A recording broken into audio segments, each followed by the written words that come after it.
Hey everyone, it's your girl Sharelle B from Hair Wraps and Lipsticks. So yes, we know that the season is over, but you didn't think that we were just gonna like leave you with no content, right? Good, because we are so excited that we're bringing back our 6-minute synopsis series, and it's going to be a series that we're doing while we're on the off season to just kind of talk about some things that we can't wrap our head around, as well as just kind of keeping you informed on some hot topics that are going on. And honestly, the fact that we literally just ended the season, what it's been like 2-3 weeks ago, and it's just so much going on. So we were like, this is the perfect time to bring this back. So we're really excited, and we really hope that you guys are subscribing to the YouTube channel, because remember, this is going to be a YouTube exclusive only, okay?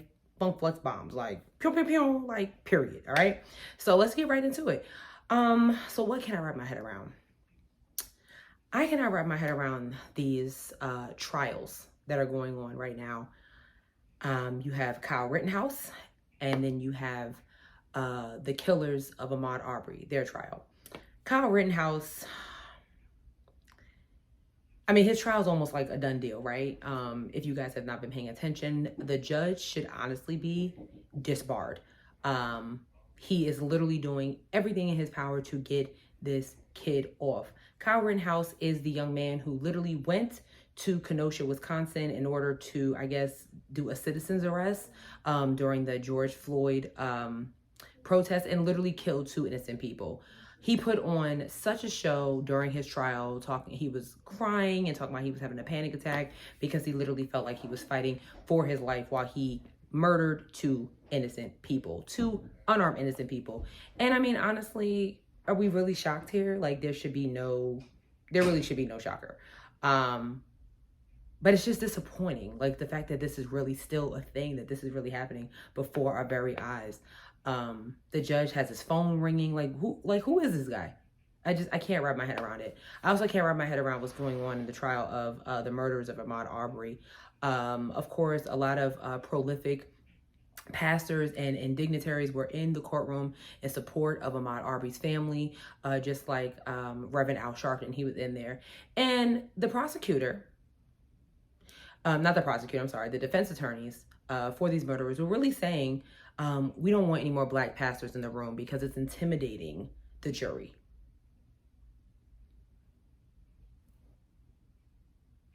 Pretty sure Ahmaud Arbery was intimidated when those 3 men rolled up on him to murder him while he was just jogging, right? Can't wrap my head around it, but again, am I shocked? No. Disappointed? Yes, because it's just like, how dare you? How dare you literally get up there and say that we don't want any more black pastors? So yeah, Reverend Al Sharpton, Jesse Jackson, anybody else, don't come in here. And if I was one of them pastors that was in the greater area, we rolling out. Like, what you gonna do? It's a public courtroom. I do what I want. Can't wrap my head around it, and I'm over it. I'm really over it. But I am hoping for the best, that Kyle Rittenhouse does get some time, even though I don't think that he'll get anything more than, a slap on the wrist and some probation. And I do hope that the murderers of Ahmaud Arbery do go to jail and do time and really think about what they did, right? Okay, so that's that. So now for the 6-minute synopsis, I'm going to talk to you guys about my thoughts on what happened, a week and a half ago at the Astrofest. Or Astroworld Festival in Houston, Texas. I'm pretty sure you guys know all about it.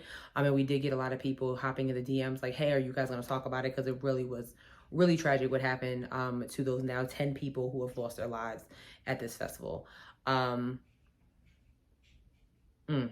Right. So Travis Scott has been doing Astroworld Fest for a couple years now. It's always been a big thing. Travis Scott also, from what I heard, puts on amazing shows, and he really kind of sits in that whole mosh pit kind of Woodstock vibe going on. His shows are very electric, and they're very engaging, and they're just a lot going on. I have seen a lot of videos.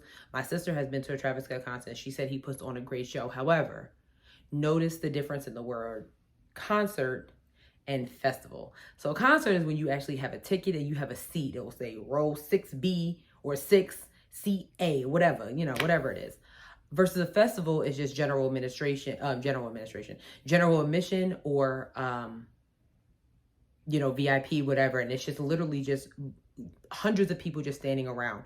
Anybody that's been to a festival knows that. However, things kind of turn for the worse at Astroworld when many people just kind of rushed to the stage, which was crushing many people, and unfortunately took the lives of 10 people. The youngest, I think, was 9 years old. And a lot of people are blaming Travis Scott for it. Here's what I have to say about that. I do think that Travis Scott should be blamed for it a little bit. Now, I'm not an A&R person. I do plan events, but I don't plan events that big yet. I think the people that are really to blame are the event planners of this, of Astroworld, because there should have been a cap. First of all, we're still in the middle of a pandemic. 50,000 people standing together, that's a little much. That's a little much. And of course, it was in Houston, Texas, and you guys know how we feel about Texas. Texas is just a wide open state. Corona was just floating all through there. I really feel like the event planners are the ones to blame, because there should have been many security precautions that were put in place in order to make sure something like that did not happen. They really just failed all of the participants of this festival. If you saw some of the videos that were floating around social media, you did see that even before sundown, people were like rushing through security. Security was literally, playing defense, with the, like, what are you guys doing? Or you know what? And I take that back. I'm not gonna say they were playing defense. They were actually playing horrible defense, because some of them were just letting them go right by. So it just seemed like there was just a lot of oversight on everybody's part. Now, like I said, I do think Travis Scott has a little bit to blame, because I'm pretty sure that they're not just, telling him exactly, hey, this is what we're doing, this is what's happening, blah, blah, blah. He has some say in what's going on. So maybe he should have been a little bit more responsible in regards to, putting a cap on attendees, or, making sure that safety was a top priority. Even his own girlfriend, Kylie Jenner, was in the crowd, and she's pregnant. So imagine what would have happened if something would have happened to her. However, I will say this, because I do see a lot of people blaming Travis Scott. Think about how he feels. You guys know I try to give people the benefit of the doubt at all times, because, do unto others as you want done unto you, right? So think about how Travis Scott feels. As while he's on stage performing, there are people laying on the ground.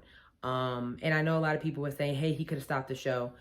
I don't think that Travis Scott is going to be paying full attention to exactly what's going on, in the back of the crowd. It's not like it was like right in some of it was in the front, don't get me wrong, but I don't think that he could stop the show, for people that's going on in the back, because that's what security is for, right? Like, why are we hiring security if they're not going to do their job, right? So I also feel like there's a little bit of blame on, some of the people that attended the festival. I mean, I remember my first concert, I was 9 years old. I went to go see the Spice Girls at Jones Beach Theater in Long Island, New York. But that was a concert. I do not think that a festival, especially of that type of caliber, is appropriate for a 9-year-old. And I do know what happened. I read that he was on his father's shoulder. His father got knocked down, and unfortunately, the little boy got trampled. I just think there's just too many pieces.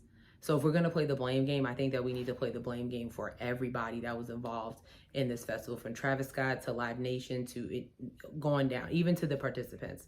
Because I think, when you go to one of these festivals, or even if you go to a carnival, you're supposed to pay attention to your surroundings at all times, right? So it's like, if you saw that there was something going on, you need to somehow, some way remove yourself. This is, think about all the festivals that have happened this year in the middle of the pandemic. You had Lollapalooza, you had Rolling Loud, you had even Summer Jam. There was a lot of different festivals that were going on, and none of this happened. So there was serious security measure that was completely overlooked. And I just think that next time around, and hopefully next year will be different. If he decides to do it again, maybe he takes a little break, maybe. I do think that there needs to be, we just need to do things a little differently. Maybe put a cap on it, maybe 50,000 people, not that deep. Maybe we put a cap at 10,000. Like what, even though it was outside, if you have barriers, what were the, you know, where was the cap? Where were people, like if you could only fit 20,000 people in that space, why were you selling tickets at 50,000? So I understand that capitalism is real, and people are out here getting their money, but safety first, because now you have some lives on your hands. And it's just really, really sad that happened. So those are my thoughts on it. I know you guys were really wanting us to talk about it. But how do you guys feel? Like, I really want to know. You know, drop them in the comments below and like, let me know how you feel. Are you feeling me? Do you think I'm bugging? You know, what are your thoughts on this situation with Travis Scott? Do you feel like Travis Scott is fully to blame? Do you think that, you know, do you think that he's not to blame at all? Are you kind of in the middle like me? Like, what are your thoughts? I really would really like to hear what you guys have to say. So please subscribe below. And with that being said, make sure that you are subscribing to the YouTube channel. Remember, this is a YouTube exclusive only. You only get it here on YouTube. All right. But while you're doing that, also make sure that you are following us on all social media. Make sure that you're following us on Twitter at HEADWRAPPOD. Make sure that you're following us on Instagram at HeadWraps and Lipsticks. Make sure you're following the Facebook page, HeadWraps and Lipsticks, the podcast. And shout out to all our TikTok followers. Make sure you're following us there also at HeadWraps and Lipsticks. And we will be back in 2022. We have a lot of things planned for you guys. We're so excited.